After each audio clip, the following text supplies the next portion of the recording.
Pernah nggak sih kepikiran, di balik jas putih yang rapi dan stetoskop itu, ada apa sebenarnya? Halo semuanya, di sesi bedah materi kita kali ini, kita bakal benar-benar mengupas tuntas realitas ilmiah dan emosional yang tersembunyi dari para profesional medis. Siap-siap aja, karena apa yang terjadi di balik pintu rumah sakit itu bakal sangat membuka mata kita. Oke, ibarat rekam medis pasien, hari ini kita bakal mendiagnosis beban berat yang ditanggung para dokter dan mekanisme bertahan hidup mereka. Mulai dari realitas kelam para koas, gimana mereka menjaga kewarasan, sains di balik kopi, menghadapi drama rumah sakit, sampai sisi lain dokter yang jarang banget kita lihat. Yuk, langsung aja kita masuk ke bagian pertama, realitas kelam para koas dan betapa beratnya beban di bangsal. Coba bayangin kamu ada di posisi mereka. Realitas di bangsal rumah sakit itu jauh dari kata gampang, apalagi kalau udah berurusan sama perawatan anak. Gejala yang kedengarannya sepele, kayak demam, itu bisa dengan sangat cepat berubah jadi kejang. Dokter Gia pernah cerita tentang pengalaman traumatisnya ngerawat pasien anak dengan cerebral palsy yang akhirnya meninggal dunia. Waktu itu, karena saking kasihan, beliau sempat ngasih harapan palsu ke ibu sang pasien. Dan tebak apa yang terjadi? Beliau langsung dapat teguran keras dari dokter seniornya yang gak bakal pernah beliau lupain. Intinya gini, di dunia kedokteran, kamu bakal dihadapkan pada dua pilihan, ngasih kebenaran yang brutal atau harapan palsu. Lakukan dua-duanya. Artinya, kamu harus nyampein kenyataan pahit, tapi di saat yang sama, jangan sampai pasien kehilangan harapan. Rasa hancur kayak gini juga dirasain oleh Dr. Ihsan. Beliau ngebagiin cerita yang benar-benar menyayat hati tentang seorang pasien anak dengan retinoblastola stadium lanjut. Kalau kamu belum tahu, ini adalah kanker mata parah pada anak di bawah 5 tahun yang ironisnya sering banget ketahuan pertama kali pas mata anak difoto pakai flash dan mantulin cahaya putih kayak mata kucing. Sedihnya, pasien kecil ini menghembuskan napas terakhirnya tepat pas sang ibu baru aja selesai menunaikan sholat Isya. Kayak yang ditekankan sama Dr. Ihsan, kalau anak yang kehilangan orang tua itu ada sebutannya. Bahasa manusia itu nggak punya kata untuk mendeskripsikan orang tua yang kehilangan anaknya. Sebegitu hancurnya.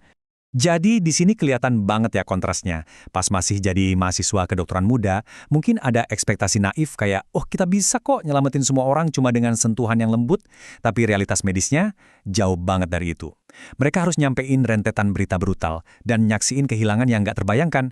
Makanya masuk akal banget kenapa perlahan-lahan para dokter ini harus ngebangun zirah emosional mereka sendiri biar tetap bisa ngerawat pasien tanpa hancur secara mental. Nah, setelah ngelewatin semua trauma tadi, kita masuk ke bagian kedua, momen jeda dan sains buat bertahan tetap waras. Pertanyaannya, gimana sih cara para dokter ini mengobati diri mereka sendiri biar nggak stres? Ternyata, setiap dari mereka punya cara jeda yang beda-beda banget. Dokter Gia misalnya, beliau nyembuhin diri dengan traveling ke tempat-tempat yang pemandangannya cantik, kayak Palu. Beda lagi sama Dokter Ihsan yang orangnya sangat terstruktur. Beliau punya rutinitas wajib buat baca buku persis 1 jam sebelum tidur buat misahin pikiran dari kerjaan. Terus gimana dengan Dokter Tirta? Nah, kalau beliau ini milih pelarian fisik, lari pagi yang super intens buat mancing zat kimia alami di otaknya. 70! Iya, 70 kilometer loh. Gila kan? Itu jarak yang bisa ditempuh Dokter Tirta pas ikut ajang ultramaraton. Kadang beliau bahkan lari non-stop dari jam 8 malam sampai jam 8 pagi. Tujuannya cuma satu, buat nyari kejernihan mental dan ngelepasin emosi dari penat dan gilanya suasana rumah sakit. Dan ini tuh benar-benar mengilustrasikan dengan brilian gimana seorang dokter pakai ilmu medis buat ngehack kebahagiaan mereka sendiri. Mereka kan tahu banget tuh soal runner's high.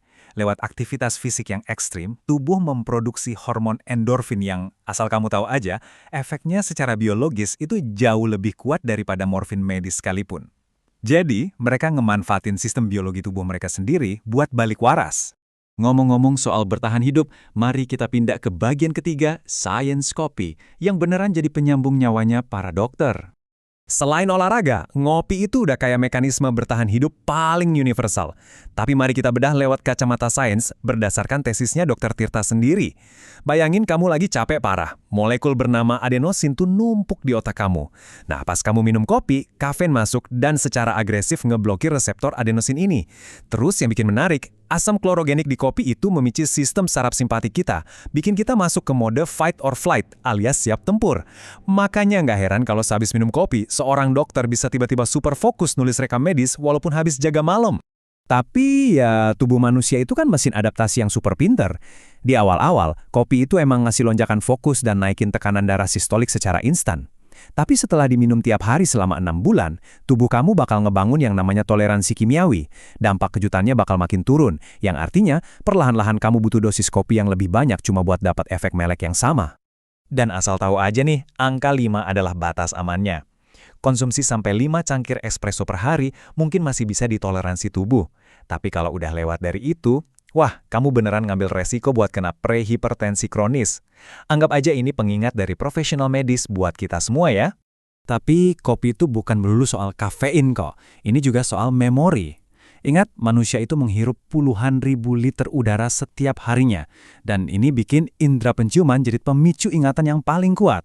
Makanya, cuma dengan nyium aroma kopi aja, para dokter ini bisa langsung flashback ke masa-masa mereka berjuang nyelesain studi, atau pas lagi kaos-kaosnya jaga di UGD. Aroma kopi itu benar-benar jadi jangkar emosi mereka. Oke, dari sains kopi, kita meluncur ke bagian keempat nih, drama rumah sakit, soal batasan dan bakteri. Habis ngebahas drama yang berat-berat, mari kita lihat hal-hal absurd yang dialami dokter tiap hari.